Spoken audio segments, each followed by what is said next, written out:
বিহু আমাৰ বাপুতিসাহোন বোপা ককা দিনৰ পৰা যিখিনি ৰীতি নীতি চলি আহিছে আমি সেইখিনি উত্তৰ প্ৰজন্মই যাতে শুদ্ধভাৱে জানি যাব পাৰে সেই প্ৰয়াসে আমি পূৰ্বৰে পৰা আমি সকলোৱে একত্ৰিতভাৱে ইয়াত এই গৰু বিহু পালন কৰি আহিছোঁ। আৰু এই চিমেণ্ট নদীখন হ'ল আমাৰ অঞ্চলৰ একেবাৰে আপোন অতিকে আপোন, বিপদে আপদে আমাৰ লগতে সহবাস।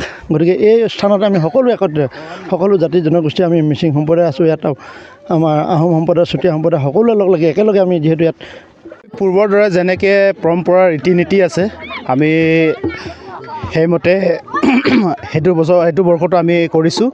আৰু আমাৰ ইয়াত আমাৰ মিচিং অসমীয়া বুলি নাই, আমি চবেই মিলি কিনি আমাৰ ডেম অসমীয়া, ডেম নগাঁও, ডেম মিচিং তেনেকৈ কৰি আমাৰ সৰু সৰু কণ ল'ৰা ছোৱালীবিলাকো আমি লগত লৈ আহিছোঁ। আমি যিহেতু বিহু এটা আমাৰ পৰম্পৰাগত নীতি নিয়ম বজাই ৰাখি আমি আজি গাঁৱৰ ৰাইজে উখল মাখে ওলাই আহিছোঁ। আৰু লগতে এইখিনি আমাৰ মানুহবিলাক প্ৰায় ঘৰত গৰু নাইকিয়া আছে, গৰু নোহোৱাৰ কাৰণে আমি গৰু প্ৰায় যিমানখিনি প্ৰায় লৈ আহিছোঁ। আৰু লগতে আমি কণ ল'ৰা ছোৱালীখিনি লৈ আহিছোঁ, এইখিনি নীতি নিয়মখিনি যাতে হেৰাই নাযায়, যাতে তেখেতলোকে আমাৰ নীতি নিয়মখিনি বজাই ৰাখে।